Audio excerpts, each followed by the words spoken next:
Hi everyone, welcome back to my channel. তো সেদিন ছিল 15th অগাস্ট, আর ওই দিন তো প্রায় সবারই ছুটি থাকে। তো ওই দিন প্রীতমেরও ছুটি ছিল, সেই জন্য আমরা প্ল্যান করেছিলাম যে ওই দিন কোথাও ঘুরতে যাব। প্রথমে আমরা ভেবেছিলাম যে পাহাড়ের দিকে যাব, তবে সেদিন তো ছিল আবার একটা স্পেশাল দিন।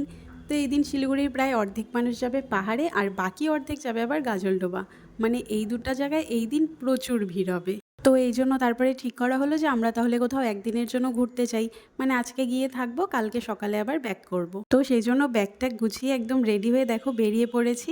বেরিয়েছিলাম আমরা 1:30টার সময়, আর এখন বেজে গেছে 2টা। তো অনেকটা রাস্তায় চলে এসেছি। আর আজকে গরমটাও না মারাত্মক ছিল, মানে এই রোদ্রে গা একেবারে জ্বলে যাচ্ছিল। আর নেহাত আমাদের হোটেল বুকিং করা হয়ে গেছে, নয়তো এই রোদ্রে আজকে বেরোতামই না। যাই হোক, এখন বলি যে আজকে আমরা কোথায় যাচ্ছি। তো আজকে যাচ্ছি আমরা লাটাগুড়ি, আর শুধু আমি আর প্রীতম না, দিদি, সৈকতদা, অভিষেকদা, মহুয়া ওরাও যাচ্ছে। তো এখন আমরা পৌঁছে গেছি গাজলডোবা, আর সৈকতদার আমাদের একটু আগে বেরিয়েছিল, আমাদের বেরোতে একটু লেট হয়েছে, সেই জন্য আমাদের সাথে এখন ওদের দেখা যাচ্ছে না। তো ওরা সামনে কোনো একটা দোকানে বসে আছে, ফোন করেছিল। তো চলো এখন আমরাও সেখানে আগে যাই। আর গাজলডোবায় ঢোকার সাথে সাথে ভিড়টা দেখো একবার। ওই যে ভিডিও শুরুতেই বলেছিলাম যে কোনো এরকম অকেশনে পাহাড়ে আর গাজলডোবায় প্রচুর ভিড় হয়। এখন তবুও ভিড়টা একটু কম বোঝা যায় এই নতুন ব্রিজ হওয়াতে, নয়তো এত পরিমাণে জ্যাম লেগে থাকতো যে রাস্তা এপার থেকে ওপার হতে প্রচুর সময় লেগে যেত।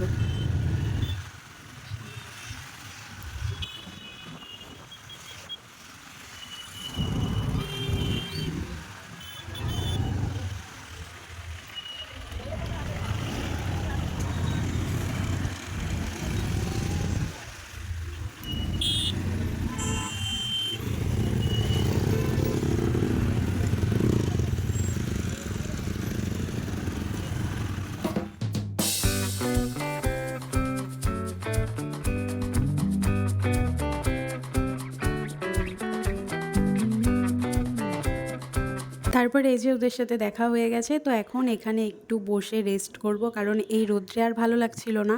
আর একটু কিছু খেয়েও নেব, কারণ খিদেও পেয়ে গেছিলো।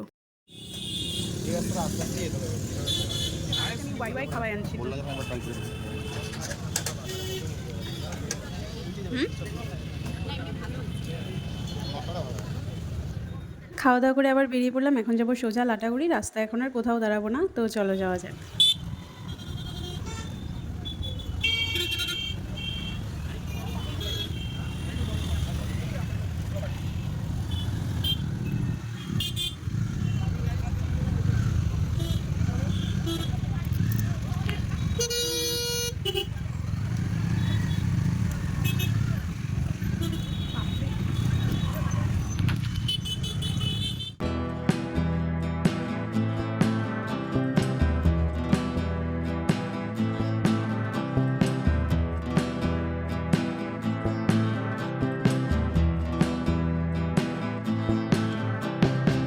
আর 2-2.5 ঘন্টা জার্নি করার পর এখন আমরা প্রায় পৌঁছে গেছি আমাদের আজকের ডেস্টিনেশনে। আর দেখতেই পাচ্ছ যে এখন আমরা জঙ্গলের মাঝখান দিয়ে যাচ্ছি।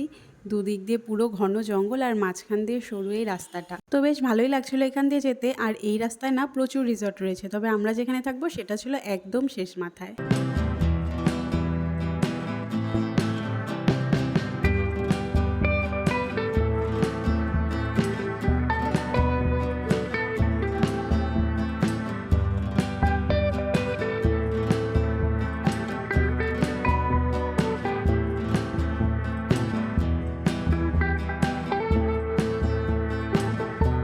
তারপরে ফাইনালি আমরা পৌঁছে গেলাম, আর বাজে এখন 3:45টার মতো। তো এখন রিসেপশনে গিয়ে আগে চেক ইন করে তারপরে আমরা যাব রুমে। তো চলো।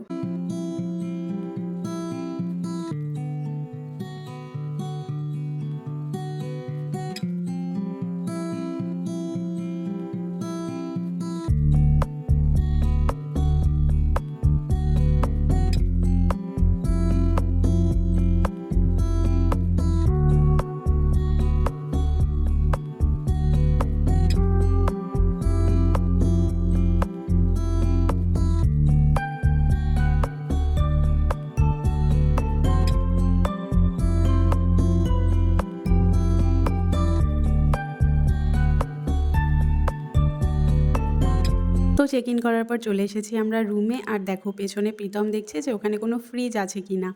যাই হোক, এখানে আজকে আমাদের 2টো রুম নেওয়া হয়েছিল, 2টোই এসি রুম ছিল। তো তো রুমে এসে ব্যাগ রেখে দেখো আমরা আবার এখন বেরিয়ে পড়লাম। তো যাচ্ছি হলো লাঞ্চ করতে, কারণ লাঞ্চ আমরা এখানে করব না, করব বাইরের একটা হোটেলে।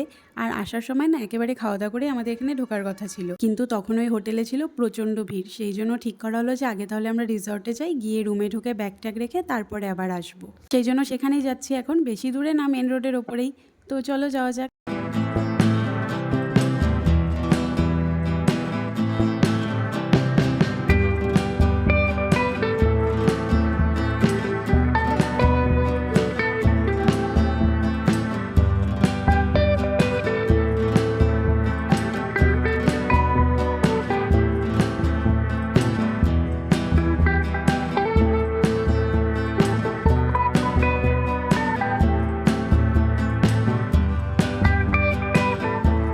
তারপরে হোটেলে চলে আসলাম আর খাবারও দিয়ে দিয়েছে এখন।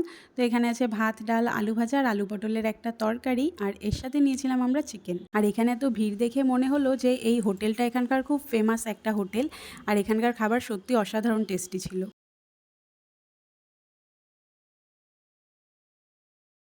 তো খাওয়া দাওয়া করার পর আবার এই দোকান থেকে চিপস, কোল্ড ড্রিঙ্কস এসব নিয়ে বেরিয়ে পড়লাম আবার রিসর্টে যাওয়ার জন্য। ওই যে উড়ে গেল,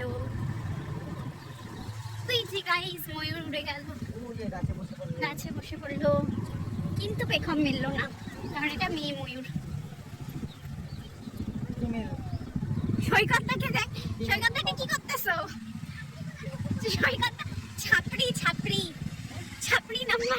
তো এখানে আসার পর আমরা আবার একটু সুইমিং পুলেও নেমেছিলাম, তবে তখনকার কোনো ভিডিওই করা হয়নি, আর সেটা আমি এখন এডিটের সময় দেখতে পাচ্ছি। যাই হোক, সুইমিং পুলে কিছুক্ষণ থেকে তারপরে আবার রুমে এসে স্নান টান করে ফ্রেশ হয়ে এখন আমরা বসেছি আড্ডা দিতে। আর এদিকে আমাদের স্ন্যাক্সও চলে এসেছে, আর বাজে এখন প্রায় ওই 8টার মতো। তারপরে প্রায় ওই 11টা সাড়ে 11টার দিকে ডিনার করে বাইরে একটু হাঁটাহাঁটি করে আমরা ঘুমিয়ে পড়েছিলাম।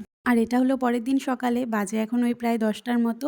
এদিকে রুমে ব্রেকফাস্ট দিয়ে গেছে, আর দেখো ব্রেকফাস্টের কোয়ান্টিটি অনেকটাই ছিল, তবে এত কিছু খাওয়াই হয়নি, কারণ সকাল সকাল না এত কিছু খাওয়া যায় না। তো ওই একটু করে খেয়ে নিয়ে রেডি হয়ে বেরিয়ে পড়েছে এখন বাড়ি যাওয়ার জন্য। আর মহুয়া অভিষেকদা দুজনেই সকাল সকাল বেরিয়ে গেছে, কারণ মহুয়াকে টাইম মতো অফিসে যেতে হতো, আর আমাদেরও তো তারা ছিল না, সেই জন্য একটু লেট করেই বেরোলাম। বাজে এখন 12টা। আর আজকে না কালকের থেকেও ভয়ঙ্কর রোদ উঠেছিল, কিন্তু কিছু করার নেই, এই রোদ্রের মধ্যে এখন যেতে হচ্ছে। যাই হোক, এই ভিডিওটা এখানেই শেষ করছি। ভিডিওটা ভালো লাগলে লাইক কমেন্ট করো, আর প্লিজ চ্যানেলটা সাবস্ক্রাইব করে দিও। দেখা হচ্ছে পরের ভিডিওতে।